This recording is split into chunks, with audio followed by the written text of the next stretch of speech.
Hello guys, welcome to my style kitchen. இன்னைக்கு நம்ம பார்க்க போகிறது மேரேஜ் ஸ்டைல் கேபேஜ் பொரியல். அது எப்படி பண்ண போகிறோம்னு பார்க்க போகிறோம். ஃபர்ஸ்ட் அதுக்கு தேவையான என்னெல்லாம் இன்க்ரீடியன்ட்ஸு பார்ப்போம். ஃபர்ஸ்ட் கேபேஜ் ஒரு பெரிய சைஸ் ஹாஃப் கேபேஜ் எடுத்திருக்கேன். அது வந்து சின்ன சின்னதாக கட் பண்ணி வச்சிருக்கிறது. அதுக்கப்புறம் தேவையான அளவுக்கு தேங்காய் நான் வந்து ஒரு ஹாஃப் தேங்காய் தான் நான் எடுத்திருக்கேன். அதுக்கப்புறம் பெரிய வெங்காயம் வந்து ஒரு பெரிய சைஸ் பெரிய வெங்காயம் நான் கட் பண்ணியிருக்கேன். அதுக்கு ஒரு கைப்பிடி அளவுக்கு கறிவேப்பிலை, அதுக்கப்புறம் ஒரு 4 டீஸ்பூன் அளவுக்கு உளுந்து, அதுக்கப்புறம் வத்தல் மிளகு வந்து ஒரு 2-3 நான் எடுத்திருக்கேன். அதுக்கப்புறம் மஞ்சள் தூள் வந்து 1 டீஸ்பூன், அதுக்கப்புறம் 1 டீஸ்பூன் அளவுக்கு ஜீரகத்தூள், அடுத்து தேவையான அளவுக்கு உப்பு, அதுக்கப்புறம் 1 டீஸ்பூன் அளவுக்கு மிளகு பொடி, அதுக்கப்புறம் கோகனட், தேவையான அளவுக்கு கோகனட். இனி எப்படி பண்ண போறதுன்னு நம்ம பார்ப்போம். கடாயை நல்லா சூடாக்கிக்கோங்க. அதுக்கப்புறம் 3 டேபிள் ஸ்பூன் அளவுக்கு கோகனட் ஆயில் ஊற்றிக்கோங்க. காஞ்ச உடனே கடுகு போட்டுருங்க. அதுக்கப்புறம் நம்ம ஆல்ரெடி கட் பண்ணி வச்சிருக்க வெங்காயம்,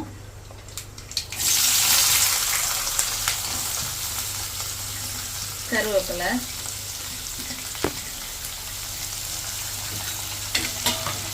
வத்தல் மிளகாய்,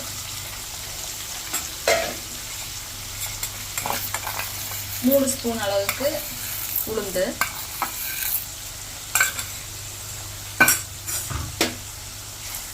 நல்லா வதக்கிக்கோங்க. ஒரு ப்ரௌனிஷ் கலர் ஆறது வரை நல்லா வதக்குங்க. நல்லா வதங்கணும். இந்த தோரனுக்கு கோல்டன் ப்ரௌன் ஆயிடுச்சு. இனி நம்ம இந்த ஸ்டேஜில் தான் நம்ம கேபேஜ் போட போகிறோம். ஆல்ரெடி கட் பண்ணி வச்சிருந்தோம். அந்த கேபேஜை அப்படியே போட்டுருவோம். போட்டுட்டு நல்லா மிக்ஸ் பண்ணிக்கோங்க.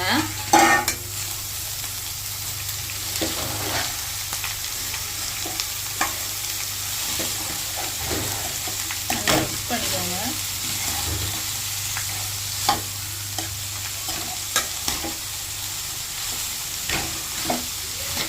நம்ம சிம்மில் தான் போட்டிருக்கோம் கேஸு, இல்லைன்னா கண்டிப்பாக அடி பிடிக்கும். ஏன்னா நம்ம இதில் தண்ணி அந்த மாதிரி எதுவும் போடுறது கிடையாது. அதனால் இடையில இதே மாதிரி ஸ்டார்ட் பண்ணிட்டும் கேஸும் சிம்மில் போட்டுக்கோங்க.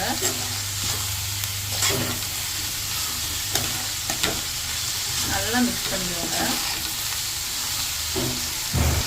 கோல்டன் ப்ரௌன் ஆகணும். இதுவும் நல்லா மிக்ஸ் பண்ணி கொடுத்துட்டே இருக்கணும் இடையில.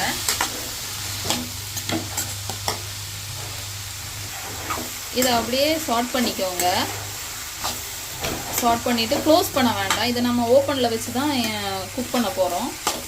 அதுக்கப்புறம் இன்னொரு கடாயில் அதே டைமில் நம்ம என்ன பண்ண போகிறோம்னா, ஆல்ரெடி திருகி வச்சுருந்த தேங்காய் ஒரு ஹாஃப் தேங்காய் அளவுக்கு போட்டுட்டு அதே நம்ம லோ ஃப்ளேமில் வச்சுட்டு ஸ்டார்ட் பண்ணணும். லோ ஃப்ளேமில் தான் வைக்கணும்.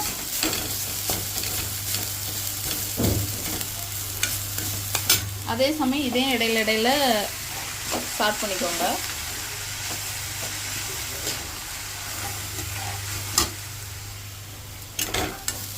இது வந்து ரொம்ப கோல்டிஷ் ப்ரௌன் எல்லாம் ஆக வேணாம். ஒரு லைட் ப்ரௌன் ஆனால் போதும். ரொம்ப ப்ரௌன் எல்லாம் ஆக வேணாம். ஒரு லைட்டாக ப்ரௌன் ஆனால் போதும். இதே இடையில மிக்ஸ் கொடுத்துட்டே இருந்துங்க. இனி நம்ம இந்த கேப்பில் என்ன பண்ண போகிறோம்னா, ஒரு 2 டீஸ்பூன் அளவுக்கு உப்பு போட போகிறோம். உப்பு போட்டுட்டு மிக்ஸ் பண்ணிக்கோங்க. உங்களுக்கே தெரியுது கலர் சேஞ்ச் ஆகிறது. இன்னும் கொஞ்சம் கூட கலர் சேஞ்ச் ஆகணும். அதுக்கப்புறம் நம்ம பாக்கி பண்ணுவோம்.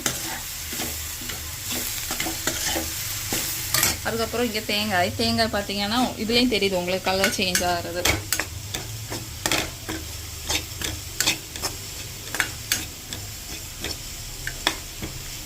இப்போ ஒருவேளை வந்து தேங்காய் வந்து சீக்கிரம் ரெடி ஆயிடுச்சுன்னா, சீக்கிரம் அந்த ஒரு லைட் ப்ரௌன் வந்துச்சுன்னா அடுத்து அதுக்கு தேவையான மசாலா போட்டுக்கோங்க.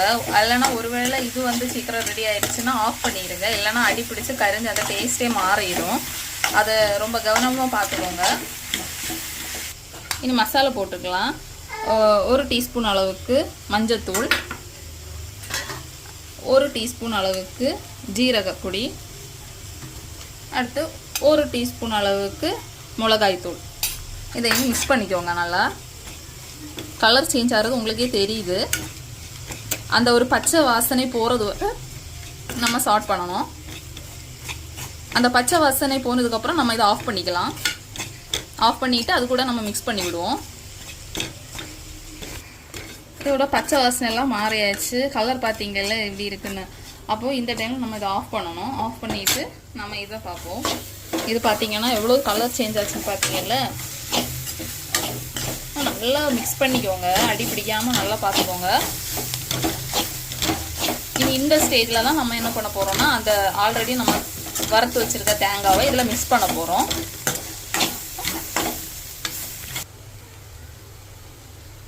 இனி நம்ம என்ன பண்ண போகிறோம்னா மிக்ஸ் பண்ண போகிறோம். ஆல்ரெடி வறுத்து வச்சுருக்க தேங்காய் இதெல்லாம் போட்டு அதை மிக்ஸ் பண்ணிக்கோங்க. இது கூட சேர்த்து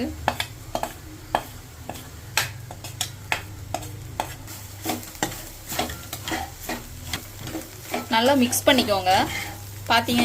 பார்த்தாலே தெரியும் கலர் சேஞ்சும் அந்த கல்யாண வீட்டில் கிடைக்கிற மாதிரி அதே கலர்லேயும் அதே ஃப்ளேவர் டெக்ஸ்டர்லேயும் கேபேஜ் பொரியல் நல்லா மிக்ஸ் பண்ணிக்கோங்க. இனி அந்த தேங்காயோட ஃப்ளேவர் எல்லாமே அந்த கேபேஜில் இறங்கணும். அதுவரை நம்ம மிக்ஸ் பண்ணிக்கணும் நல்லா. ஆல்ரெடி நம்ம 2 டீஸ்பூன் அளவுக்கு உப்பு போட்டாயிருச்சு. லாஸ்ட்டு ஜஸ்ட் ஒன்று டேஸ்ட் பண்ணிப்பாங்க உப்பெல்லாம் கரெக்டாக இருக்கான்னெல்லாம். பார்த்தாலே உங்களுக்கு தெரியுது கலர் எவ்வளோ சேஞ்ச் ஆகி கரெக்ட் அந்த மேரேஜ் ஸ்டைல் கேபேஜ் பொரியல் மாதிரியே வந்திருக்கு. இந்த டெக்ஸ்டர் வர டைம் வரை நம்ம அதை சால்ட் பண்ணணும். அவ்வளோதான். ரொம்ப ஈஸி, ரொம்ப டேஸ்டியான ஒரு கேபேஜ் பொரியல். கண்டிப்பாக வீட்டில் ட்ரை பண்ணுங்கள். ரொம்ப டேஸ்ட்டாக இருக்கும். ட்ரை பண்ணிவிட்டு எனக்கு கமெண்டில் போடுங்க எப்படி இருக்குன்னு. கண்டிப்பாக லைக் பண்ணுங்கள், சப்ஸ்கிரைப் பண்ணுங்கள், ஷேர் பண்ணுங்கள். கண்டிப்பாக ட்ரை பண்ணுங்கள். பிள்ளைங்களுக்காக இருந்தாலும் பெரியவங்களுக்காக இருந்தாலும் எல்லாருக்கும் இது ரொம்ப பிடிக்கும். கண்டிப்பாக ட்ரை பண்ணுங்கள். தேங்க்யூ.